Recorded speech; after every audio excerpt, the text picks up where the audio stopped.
जी हाँ, झारखंड कॉम्पिटिटर में आपका स्वागत है। ये है आपके लिए जेपीएससी, जेएसएससी, सीजीएल, जेटेट और झारखंड पुलिस और झारखंड के सभी परीक्षा प्रतियोगिता के लिए आपको झारखंड पढ़ना ज़रूरी है, क्योंकि झारखंड के आपके 30 से 40 क्वेश्चन कोई भी एग्ज़ाम हो आपके देखे जाते हैं। ये पार्ट 3 है। ऑलरेडी मैं 2 पार्ट करवा चुका हूँ, तो यदि आप नहीं देखे होंगे तो आप ज़रूर जाके देखें। बता दें, जेटेट में पहले झारखंड का सिलेबस नहीं जुड़ा हुआ था, लेकिन पुनः इसे झारखंड में जेटेट में जो है झारखंड का सिलेबस जुड़ चुका है और इसमें सामान्य ज्ञान पूछे जाएंगे। और जेटेट काफ़ी सालों बाद लिया जा रहा है, इसलिए वीडियो जेटेट वालों के लिए खास तौर पे होगा। ये देखिए, आप यदि झारखंड का जीके के क्वेश्चन बैंक यदि पढ़ना चाहते हैं तो क्वेश्चन बैंक झारखंड के प्रीवियस ईयर के नाम से प्लेलिस्ट बना हुआ है, तो आप देख सकते हैं। आप काफ़ी मेहनत किया इसमें और काफ़ी अच्छा रिस्पांस मिला है। 1K 2K वीडियो देखे गए हैं। और ये परीक्षा योद्धा बुक, ये अपने आप में काफ़ी खास विषय है। 2003 से अब तक के जितने भी सारे क्वेश्चन हैं, इसको भी मैं अपने चैनल पे फुल रूप से यानी कंप्लीट रूप से पढ़ाया हूँ। तो चलिए आज एक मोटिवेशनल थॉट के साथ क्लास को स्टार्ट करेंगे। मंजिल उन्हीं को मिलती है जिनके सपनों में जान होती है। पंखों से कुछ नहीं होता, हौसलों से उड़ान होती है। जी हाँ दोस्तों, यदि आपका हौसला बुलंद है तो आपकी उड़ान, आप जिस भी मुकाम पे पहुंचना चाहते हैं आप ज़रूर पहुंचिएगा।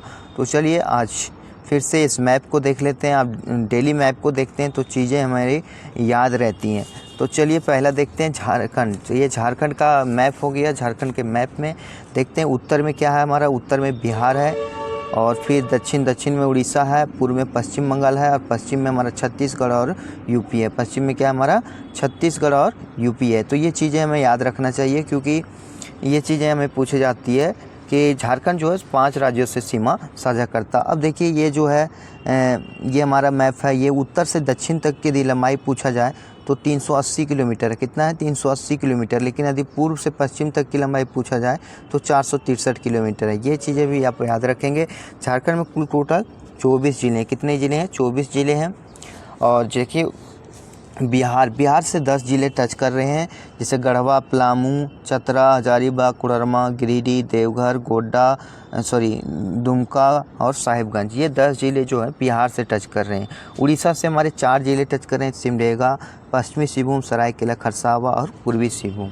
ये चीज़ें हो गई उड़ीसा से। और पश्चिम बंगाल से भी हमारे 10 ज़िले टच कर रहे हैं, साहिबगंज, पाकुड़, दुमका, जामताड़ा, धनबाद, बोकारो, रामगढ़, रांची और ये सरायकेला और ये पूर्वी सिंहभूम। तो ये सारी चीज़ें आप याद रखेंगे, क्योंकि आपके एग्ज़ाम में ऐसे क्वेश्चन पूछे जाते हैं।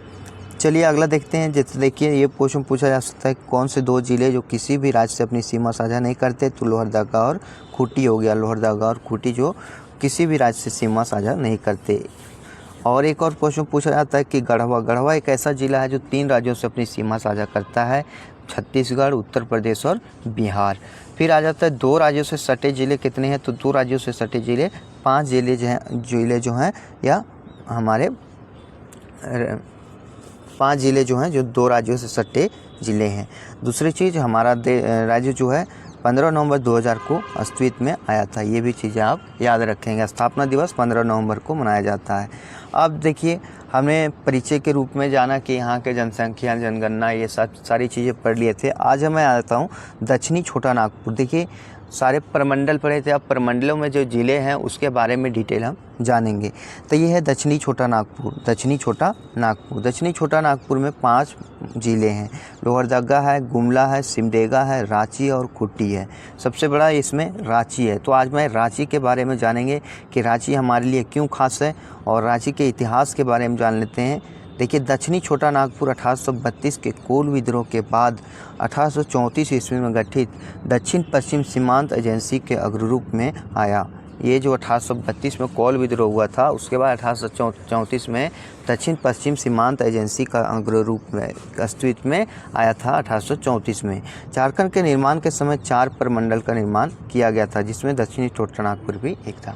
जिसमें झारखंड का गठन हुआ था उस समय केवल 4 प्रमंडल थे। कोल्हान प्रमंडल 2003 में बनकर आया था। इसमें रांची, लोहरदगा, गुमला, सिमडेगा, खूंटी, पश्चिमी सिंहभूम, पूर्वी सिंहभूम, सरायकेला खरसावा जिला शामिल थे। इसमें पहले जिले तो कुछ ज़्यादा थे, लेकिन बाद में फिर 2003 में, लेकिन क्या होता है 2003 में कोल्हान प्रमंडल को झारखंड के 5वें प्रमंडल के पद पर स्थापित करने के बाद हमारा पश्चिमी सिंहभूम, पूर्वी सिंहभूम, सरायकेला खरसावां इसके भाग हो गए। इसलिए क्या हो गए, ये 3 भाग जब 2003 में कोल्हान प्रमंडल के भाग हो गए तो मात्र 4 जिले ही हमारे दक्षिणी छोटा नागपुर प्रमंडल में बच गए। वो 4 जिले कौन कौन थे? रांची है, लोहरदगा, गुमला और सिमडेगा, और खूंटी जिला ही दक्षिण छोटा नागपुर प्रमंडल के अंतर्गत आ गए। ये 5 जिले बचे थे। कितने? 5 जिले बचे थे। तो कितने जिले का गठन हुआ था? 5 जिले, रांची, लोहरदगा, गुमला, सिमडेगा और खूंटी। अब देखिए, इस प्रमंडल का मूल जिला रांची है। यदि इसका मूल जिला यदि बोला जाए तो रांची है, और जिसे अलग रांची है, जिससे अलग करके 1983 में गुमला और लोहरदगा का गठन किया गया। 1983 में गुमला और लोहरदगा का गठन किया गया था। इसके बाद 2001 में गुमला से काट कर सिमडेगा का गठन किया गया। इसके बाद क्या हुआ? गुमला से काट कर 2001 में सिमडेगा का गठन किया गया। और ये रांची जो था, रांची से कटकर अलग हुआ गुमला और लोहरदगा 1983 में। तो ये चीज़ें इंपॉर्टेंट्स हो जाती हैं, और इसमें जितने भी सारे ऑनलाइनर टाइप में क्वेश्चन हैं वो सारे इंपॉर्टेंट्स हैं। पुनः इस एक बात 2007 में रांची के कुछ क्षेत्रों को अलग कर खूंटी को अस्तित्व में लाया गया। देखिए, खूंटी जिला का अस्तित्व 2007 में आया। तो खूंटी का गठन कब हुआ था? ये चीज़ यहाँ पर आ गई 2007 में। और गुमला और लोहरदगा का गठन कब हुआ? 1983 में।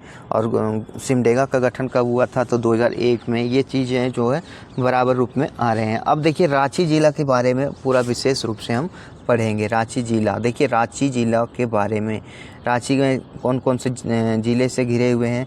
तो चतरा है, हजारीबाग, रामगढ़, पश्चिम बंगाल, खूंटी, गुमला, लोहरदगा, लातेहार, ये सारे ज़िलों से घिरा हुआ। ये रांची का मैप भी देख सकते हैं आप। चलिए आगे देखते हैं रांची जिला के बारे में और भी क्या खास है। देखिए, रांची का इतिहास के बारे में जानते हैं। पहले रांची जिला लोहरदगा के नाम से जाना जाता था। ये चीज़ें आप जानिए, रांची को पहले लोहरदगा के नाम से जाना जाता था। 1831-32 में कोल विद्रोह के परिणाम स्वरूप दक्षिण पश्चिम सीमांत एजेंसी के निर्माण के बाद लोहरदगा जिला अस्तित्व में आया था। 1831-32 में जब कोल विद्रोह आया, उसके बाद दक्षिण पश्चिम सीमांत एजेंसी का निर्माण के बाद लोहरदगा जिला अस्तित्व में आया था। वर्ष 1869 में रांची नगर पालिका की स्थापना हुई थी। 1869 में रांची नगर पालिका की स्थापना हुई थी। उस दिन क्या एक चीज़ और ऐतिहासिक घटना याद रखो, 2 अक्टूबर 1869 को उसी समय रांची नगर पालिका का स्थापना हुआ था, जिस दिन गांधी जी का जन्म दिवस था, जिसे 1979 में नगर निगम घोषित कर दिया गया। 1869 में नगर पालिका बनाया गया था, लेकिन 1979 में से नगर पालिका घोषित किया। झारखंड का प्रथम नगर निगम है। झारखंड का प्रथम नगर निगम यदि बोला जाए तो रांची हो गया। वर्ष 1899 में जिला लोहरदगा का नाम बदलकर रांची कर दिया गया, और पहले इसका नाम क्या था? लोहरदगा था। बाद में 1899 में से नाम बदलकर रांची कर दिया गया। अर्थात रांची की स्थापना 1899 में हुई थी। रांची का स्थापना कब हुई थी? 1899 में हुई थी। चलिए आगे फैक्ट्स के बारे में जानते हैं। वर्तमान में यह झारखंड की राजधानी रांची है। वर्तमान में यह झारखंड की राजधानी कहाँ है? रांची है। रांची जिले से कटकर ही गुमला, लोहरदगा और खूंटी का निर्माण हुआ। गुमला, लोहरदगा और खूंटी का निर्माण रांची जिले से कटकर हुआ है। ये चीज़ भी बहुत ही इंपॉर्टेंट है। झारखंड के प्रथम नागवंश की राजधानी कहाँ थी? सुतियाम्बे थी। कहाँ थी? सुतियाम्बे थी। और बाद में फिर चुटिया हो गई, और फिर बाद में ज़िले में खुखरा में ज़िले में स्थापित हो गई। पहले सुतियाम्बे, फिर चुटिया हुआ, फिर खुखरा हुआ, और इस ज़िले में अवस्थित है। और ये तीनों चीज़ कहाँ है? यही ज़िले में, रांची जिला में अवस्थित है। 1857 की क्रांति जिस समय हुई थी, झारखंड संभाग यानी यहीं आकर संगठित हुए थे। यहाँ आकर सब संगठित हुए थे, जिसे ठाकुर विश्वनाथ साहदेव और पांडे गणपत राय ने नेतृत्व प्रदान किया था। 1857 की क्रांति से रांची जिले से कौन नेतृत्व किया था? तो ठाकुर विश्वनाथ साहदेव और पांडे गणपत राय ने नेतृत्व किया था, जिसके परिणाम स्वरूप उन्हें 16 अप्रैल 1858 और 21 अप्रैल 1858 को रांची के जिला स्कूल में एक कदम के पेड़ पर लटकाकर फांसी दे दी गई थी। ये चीज़ें पूछा जाता है कि जो ठाकुर विश्वनाथ साहदेव है और गणपत राय, इसे किस पेड़ पर लटकाकर फांसी दी गई थी? तो कदम के पेड़ पर फांसी दे दी गई थी। कब? 16 अप्रैल को ठाकुर विश्वनाथ साहदेव को, और 21 अप्रैल 1858 को पांडे गणपत राय को कदम के पेड़ पर लटकाकर फांसी दे दिया गया था। चलिए ये इतना ही हो गया। काफ़ी छोटे छोटे वीडियो के साथ हम जानेंगे सारी चीज़ों को। और अगला देखिए, ये रांची है, रांची का भौगोलिक विशेषताएं जो है वो हम कल पढ़ेंगे। तो हमारे चैनल पर नए होंगे और 2 वीडियो जो पहले मैंने अच्छी तरीके से आपको सामने रखा है तो वो नहीं देखे होंगे तो आप देख लीजिएगा। ये हमारा पार्ट 2 है और पार्ट 2 हमारे इसी चैनल पर आपको मिल जाएगा। ये बुक है झारखंड का ब्रह्मा शास्त्र और ये कुणाल सर का बुक है और अपने आप में एक जितनी चीज़ें पूछी जाती है उसी का इसमें दिया गया है। ये थोड़ा और ये है मोटिवेशनल थॉट और इसी के साथ हम इस आज के सेशन से विदा लेंगे। जीत लो हर लम्हा बीत जाने से पहले, क्योंकि लौट कर आधे आती है वक्त नहीं। जी हाँ दोस्तों, आपको ये आपके जो बीत गए हैं जो लम्हे ना वो आधे आएंगी, ये फिर बीता हुआ वक्त नहीं आएगा। इसलिए आप ज़रूर पढ़ें, कहीं से भी पढ़ें। और यदि हमारे चैनल पर नए होंगे तो चैनल को सब्सक्राइब जरूर करें। यदि लगे कि आपके लिए मैंने कुछ किया है, आपके लिए कुछ इम्पोर्टेंट फैक्ट्स आपको दिए हैं तो ज़रूर हमारे चैनल को सब्सक्राइब करें। धन्यवाद। जय हिंद, जय भारत। अपना ख्याल रखें और अपने से बड़ों का ध्यान रखें। धन्यवाद।